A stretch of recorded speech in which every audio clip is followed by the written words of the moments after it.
there are good guys from both, and then there are also people who are like, huh, I'm not quite sure if I agree with the belt color he's wearing. But some are very political. Some won't promote you because they don't like you, or some will promote you faster because they like you.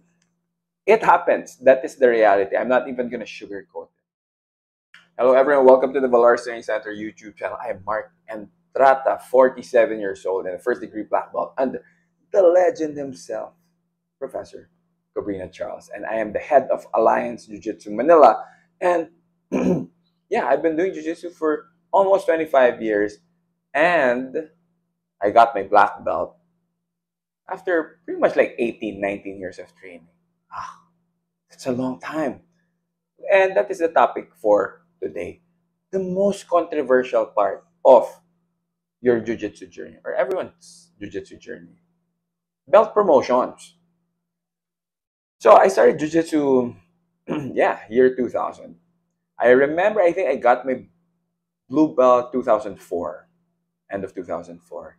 And I think I got my purple belt uh, 2010 or something. So yeah, or I think I got my blue belt 2003 or 2002. See, I don't even remember.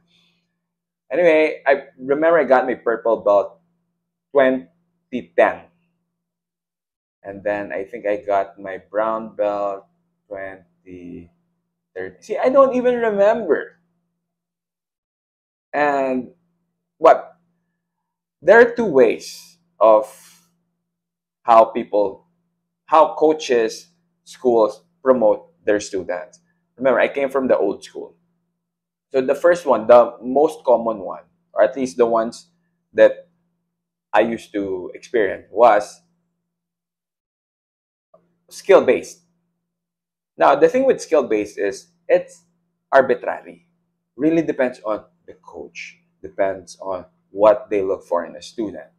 But it is what it is. The thing with this is that now, me being a coach for, I don't know, like over 12, 14 years, something like that, we do have biases. Now, it's not even politics. Yes, some are very political. Some won't promote you because they don't like you, or some will promote you faster because they like you. It happens. That is the reality. I'm not even going to sugarcoat it. Me, as much as possible, I try not to be biased. But I am biased with guard playing. So me, that's my personal bias as a coach. If your guard is easily passed, if you can't escape bad positions like side control, mount, then for me, let's say for blue belt, then you're not a blue belt. Or yeah, if you're easily getting past, doesn't matter if you have a good passing game, you have a good top game, yeah, man. But that is my personal bias. And now the problem with that is it creeps in into the promotions, whether I do it consciously or unconsciously. Now, I've been part of course, of numerous, countless belt promotion ceremonies. And it's kind of tough, right?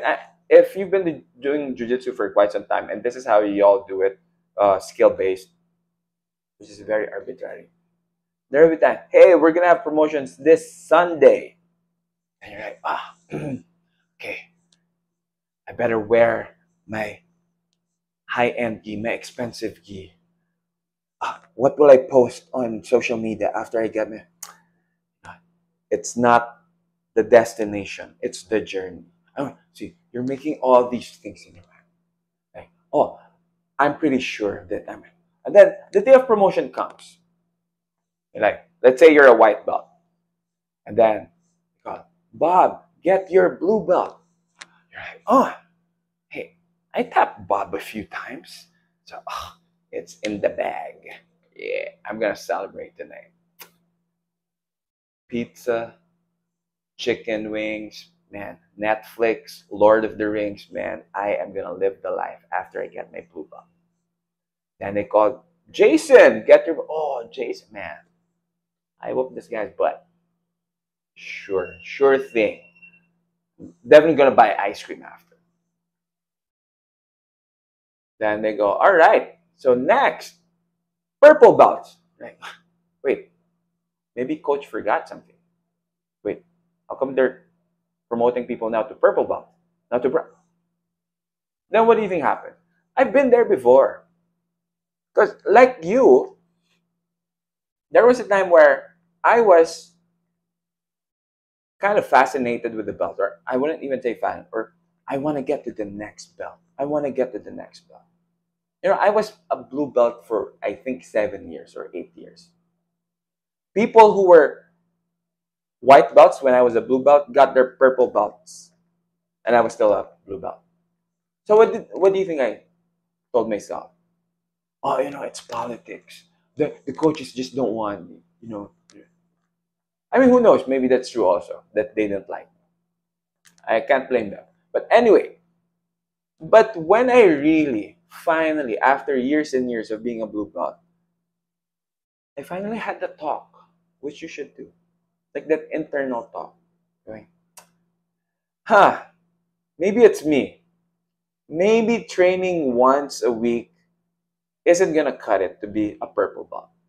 Maybe training twice, maybe just knowing how to play spider guard and triangle chokes isn't gonna be enough to get me to purple belt.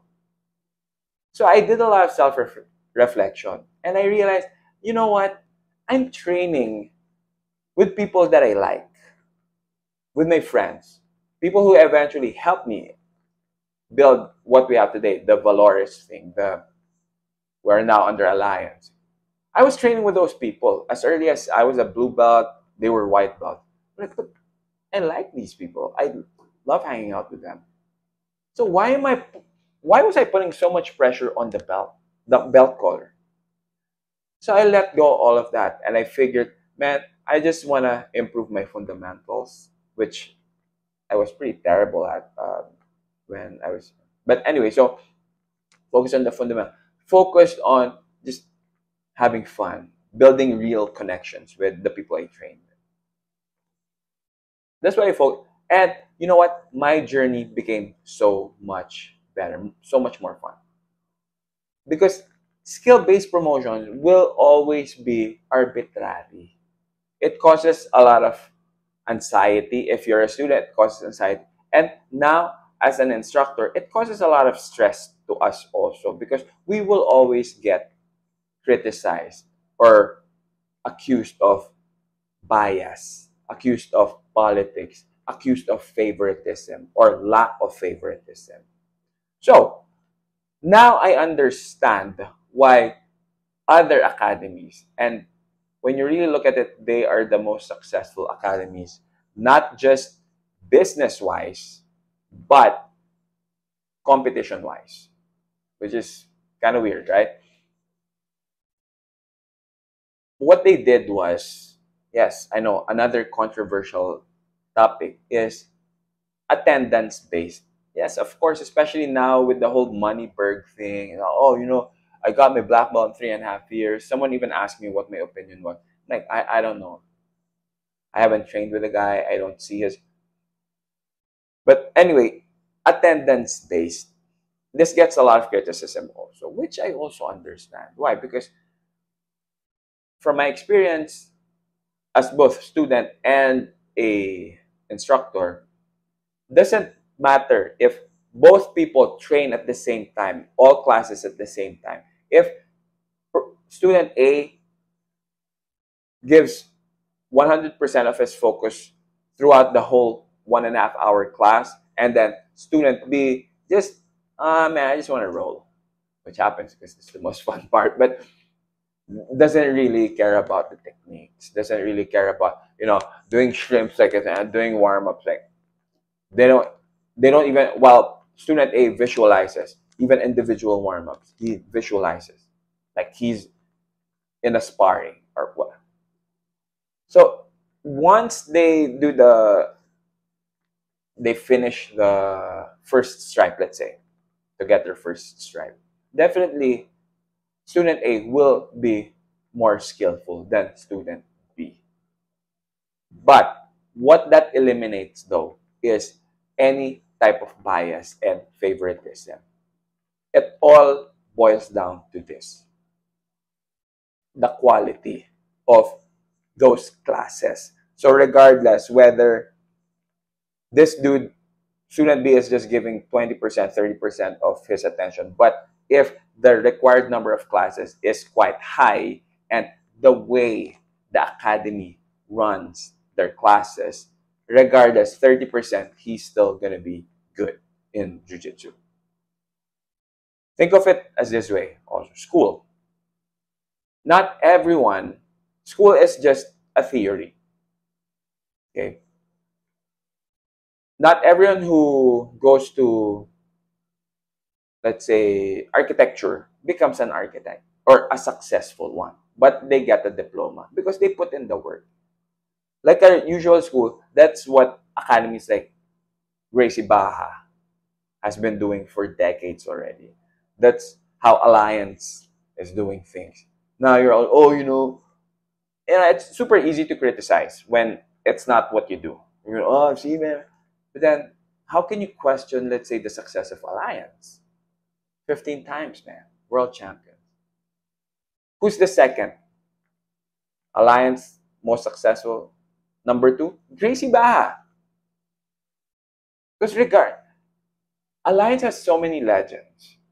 Of course, Cobrina, Lucas Lepri, Bruno Malfacini, Michael Langhi.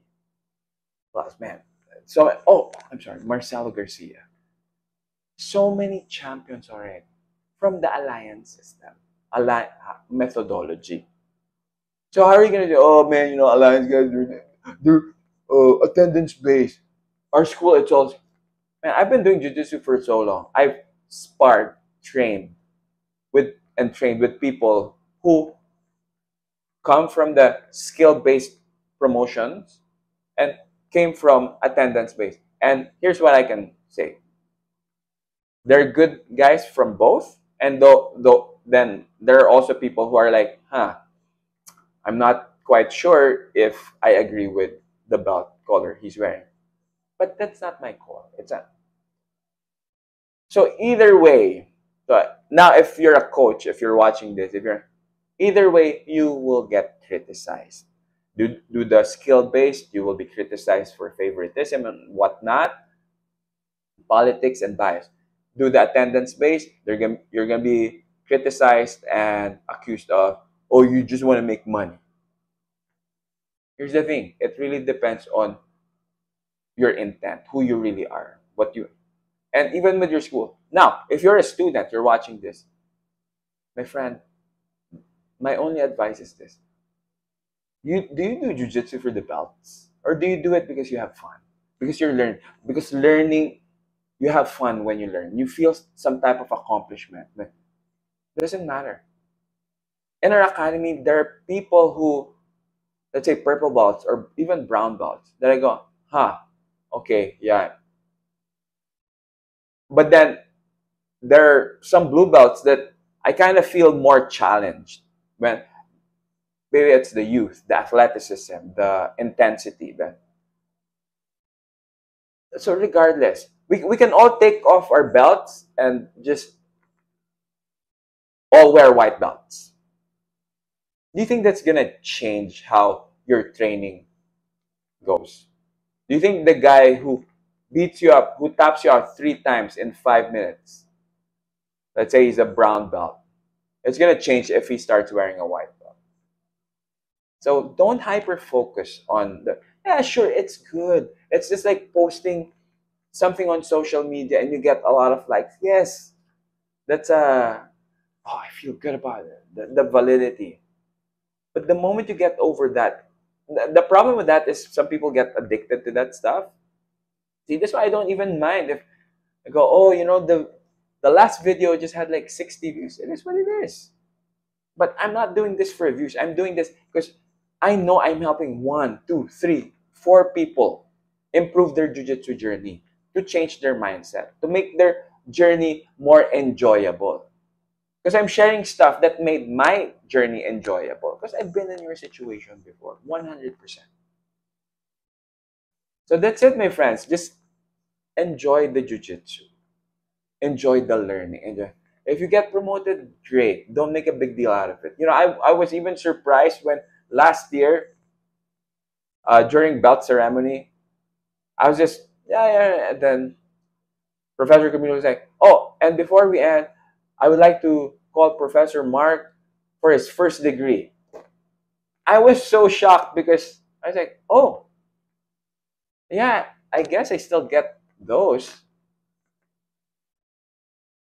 So my point is, I'm just having so much fun with the community, with the training, with the learning, with so many things to learn, so many things I can improve on. That the belt, and that is my suggestion to all of you. And with that, my friends, if you learned some stuff, like the video. If you haven't yet, subscribe. Share this to your friends also who kind of make the belt a big deal. They feel sad when they don't get promoted. Oh.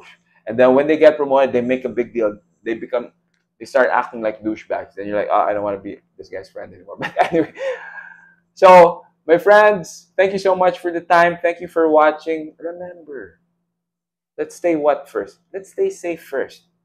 Let's have fun so we can train jiu-jitsu until we are 99. I don't care if you're a 99-year-old white belt, as long as you're having fun. I'll see you guys on the next video. Os.